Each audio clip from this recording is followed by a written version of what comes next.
I saw where they were saying Joni Lamb and the hubby both had sexual harassment suits.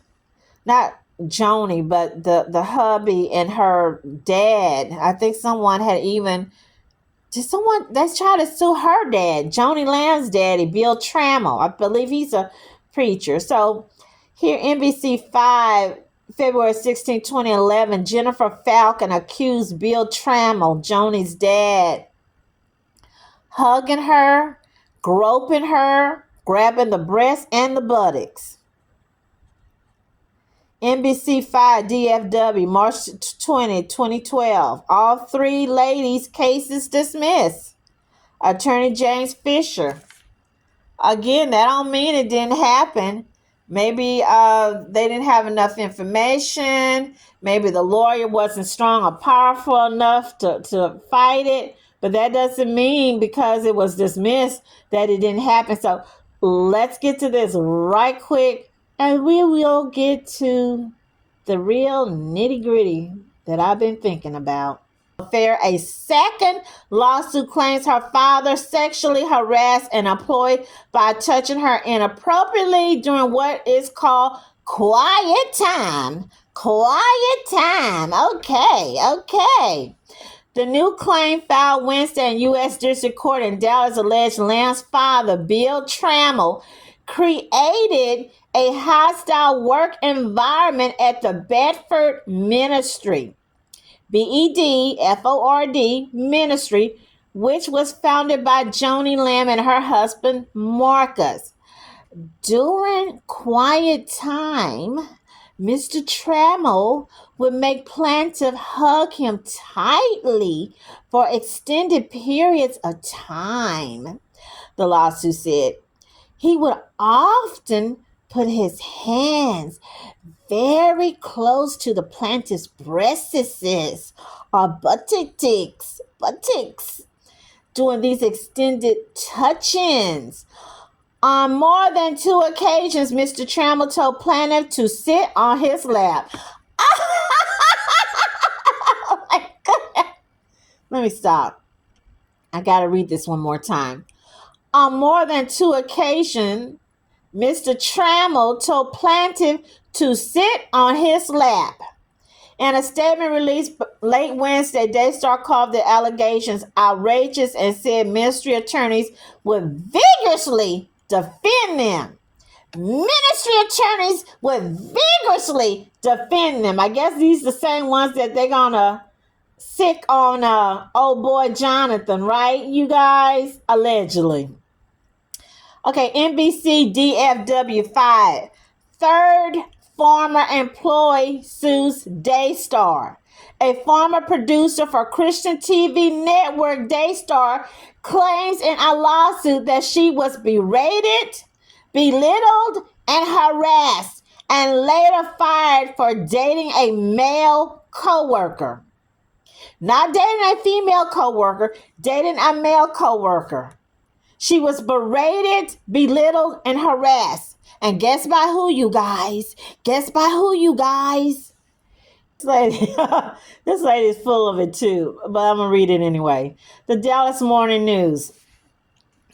This is from March the 3rd, 2010. I know it's old, you guys. The saga of adultery and alleged extortion at Daystar, the Dallas area Christian, blah, blah, blah, blah, blah, blah. Jeanette Hawkins contends Daystar founder Marcus Lamb and a female executive at the network hired her as a marketing director in 2005, assuring her she would be working in a Christian environment.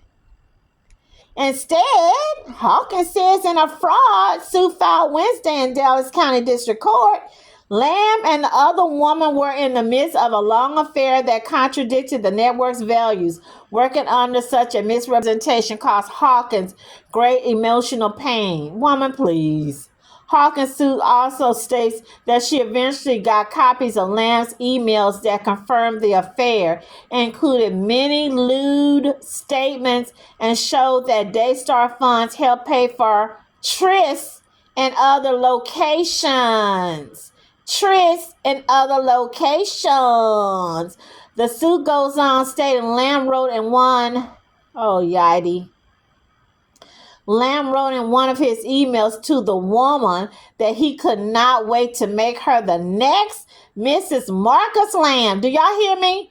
He told this woman, this heifer, this playmate of the month, of the year, or this hoochie mama, this floozy, this holy roller, church holy roller. Lamb wrote in one of his emails to the woman that he could not wait to make her the next Mrs. Marcus Lamb. Oh, wow, you guys. Oh, yikes. On Tuesday, Lamb and his wife, Joni, appeared on the Daystar morning show Celebration and acknowledged that he had been unfaithful in the past. They said 3 people were pressuring Daystar to pay $7.5 million to keep the story out of the media. You guys. Dallas attorney James Fisher said Thursday that he represents Hawkins and the 2 other Daystar employees. Well, y'all lost or settle. Okay, let's end this right quick. Let's just get to it. Let's just get to it, you guys. Let's say, as they say, let's hit it and quit it. This sounds like nothing but straight up mess, confusion, mockery of church Christian principles, mockery of the people who give money to these guys. It's not just them. All these mega churches that I talked about and watch my PPP loans about showing all these pastors, it's just a mockery. You know, seeing them paying for weddings, baby showers, jets, got cars, expensive cars on lease in the church name. They got houses under the church name. I don't know if that's the case with them, but I'm saying allegedly most of them all do, or they want to have the house property taxes exempt, making it up under the church. So here, as I said, all of the YouTube streets are talking. One thing I would say, even before Jonathan dropped a bomb on us with this story about his wife and his little baby girl, people were already siding with Jonathan and Susie. So at this point, I don't think there's nothing Jonathan and Jimmy Evans can do at this point, because everybody was siding with Jonathan and Susie. So now, since we've heard that a child has been taken advantage of, possibly threatened, it's just horrible. It's sickening. It's gross. Okay, so who are Joni friends? As I told you, that ladies page, Lara Lynn, she had Miss Denise Boggs on, and Denise Boggs, since she knew the family since 2018, looking at this lady, she looks like a true woman of God, married woman from North Carolina, country woman, salt of the earth. She corrected Lara on a few things when she was saying she said, "Hey, I'm not licensed." She mentioned something about Pete that caught my attention, that he kept coming to her, came to her like 3 times, asking her to give him a release letter that he's been released, that they didn't find anything wrong with him or whatever, blah, blah, blah. You guys, I keep telling you guys, your children are off limits. Children, little girls especially, nobody should be around them but you and the daddy and maybe the grandparents, uncles, sisters, boyfriends, the babysitter boyfriend. These little girls should not be nowhere around these people. I know I saw Susie said something on her page that the children would be in the little room while Jonathan, no one would be there but the kids. But I'm wondering, how did this man, whoever Pete is, how did he get to your little girl to be touching her, putting his fingers on the little girl's body, the yay, the boo yay? Y'all know what I'm talking about. That's a lot going on. Okay, so Miss Denise said to Lara she hadn't talked to Miss Mommy Dearest in a while. Once she told Mommy Dearest that she felt that there was a spirit of flattery that was allegedly, I'm just going to say allegedly, that's how this man, Dr. Doug, got her with the flattery,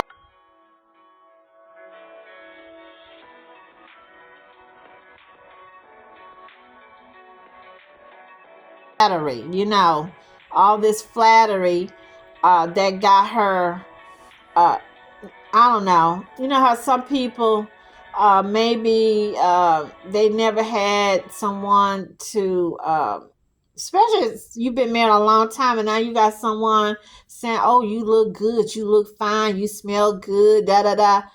Maybe she just got, as they say, wide open. I don't know. But Denise Boggs seems to be honest, sincere, a woman of God, humble. And Joni needs to call this lady up and need to pray. Have this woman pray over her, okay? And maybe some of her other female friends who actually hear and listen to God and have discernment of the Spirit. Sometimes we can't see things. You know, you can't see that you're gaining weight. Yes, I'm talking about myself until someone look at you and say, hey girl, I didn't even recognize you over there. All right, you guys. I saw April Osteen on there a few months ago and I was like, uh-oh, April said what she had to say. I said, hopefully they don't boot April from the show. Don't invite April back. I don't remember what it was, but I can tell whatever April had said had kind of turned Joni the wrong way a tad bit. Just leave it at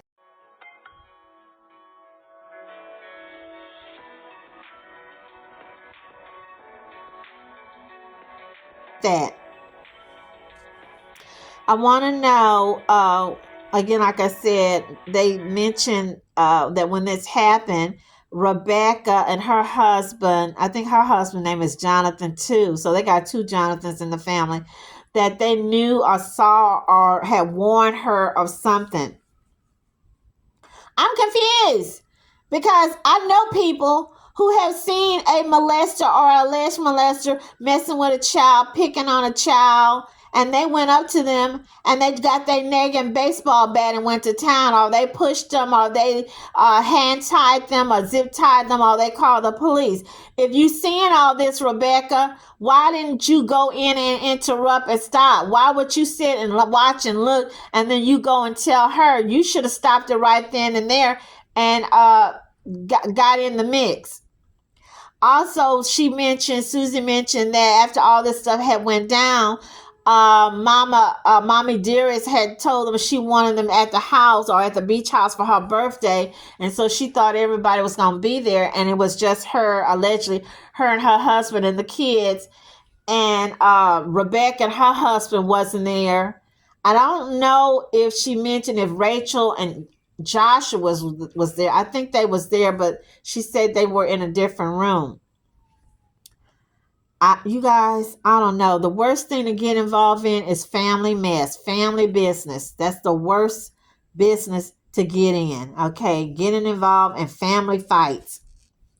I wanted to kind of just gather around with you today. You're a TV personality all over the world. You know, you're known for bringing news to the world, making people aware of issues that they need to know that can make their life a better life. You've been amazing at that through the years. And we know there's stuff out there circulating and accusations that are coming from people that don't even know who you are, don't know you. And we, as your friends sitting here today, we have worked with you every day for years. We know you better than anybody out there that feels like they have the right to do what they're doing. So the girls and I, we just wanted to sit with you today, and we wanted to ask you some of those questions that people are wanting answers. And so we just want to have our coffee and just ask you those questions. Okay. All right. Yeah. Okay. And, you know, like Cindy said, there are those allegations out there from people who really don't know much about what's going on. One of the questions is, when did you hear about the alleged abuse? My first knowledge of any abuse was in November of 2020. And Susie called me and said there had been an incident at my granddaughter's preschool. And she told me that something had happened where a little boy touched her and her friend. And so she called me and asked me would I go to school with her. And I said, absolutely. So I went with her to the school. We reported it to the school. And, of course, I was there to encourage, and as I would for any child, but especially my granddaughter. Of course, yes. And so that was the incident that happened. And yet, what's being written is just taken out of context. That was the incident that happened in 2020, and I was there. And Susie actually called me to go there. Okay. So the word about you covering up, there's no truth to that. When I started hearing that, I thought to myself, what am I covering up? I've covered up nothing. And so I never do that once a year. And my two older grandchildren were staying in an upstairs bedroom. And it was a long room, and there was a bunk bed on one side, and there was another bunk bed on the other side. And so my grandson was talking about that he had the city view. And he was saying his sister had the beach view. Okay. And so one afternoon he was talking about that, and who they call Pete was in the room holding a 1-year-old baby boy, okay? And so Pete says, oh, so you've got the city view, and everybody was talking about, well, I'd rather have the beach view, and my grandson saying, no, I like the city view. And Pete said, well, I like the city view too. And so he said, I want to see your city view. So they went up the stairs. The grandson and Pete, and Pete had the baby. The grandson, Pete, and the baby. All those details have been left out. Yeah, exactly. And so they went up the steps, and again, I was there. I heard this whole conversation. And around the same time, or maybe just a few minutes after, I don't know exactly when, but my granddaughter went up to the room and went over to her side while Pete and the baby and my grandson were looking out the window at the city view. Okay. And she proceeded to put her bathing suit on. Well, about the time she started to put it on, Jonathan comes running up the stairs, Her dad, and says, what are you doing in here while she's changing? What are you doing? And Pete was like, well, I'm sorry. I don't even know if he actually saw anything. because he had his back to her. Because he was holding the baby and the 8-year-old was there, so he said, I'm so sorry, and left. But there had been some very peculiar things that had happened at this particular trip. I remember when we were at the grocery store, all the family was there, because when we go, we always go to the grocery store and get food for breakfast and that kind of thing. And I remember Susie was standing in line, and she began to murmur under her breath and start talking about a man that was behind her. And she was getting angrier and angrier, and we were like, what's going on? And she said, he was looking at me, in the store. And the man is like on his phone, not knowing what in the world she's saying or doing. We were just trying to calm her down. So it was just a weird dynamic that was going on with her from the beginning. Right. I know that you called me from Florida and told me that it was a tough time as a family. And I know that when families get together like that, a lot of times there are times that you disagree about things or things happen. Well, what happened was Marcus was alive, and so we just met together as a family. He talked to everyone, and clearly nothing happened. Yeah. Speaking of Pastor Marcus, first I want to say thanks for the opportunity. You've always been easy to talk to. Yeah. Just very transparent. very transparent. And so I want to ask you, because Susie said that you and Pastor Marcus covered it up. Did you cover it up? Marcus isn't here, but I'll just say absolutely a lie. I never covered up anything. I wouldn't cover up anything. Marcus didn't cover up anything. And so, again, this is a narrative that was written by some low-level blogger who knows nothing, never heard the other side of the story, and is doing nothing but trying to destroy my family. Sensationalize. Yeah, that's what she does. Yeah. And I'm glad you shared this.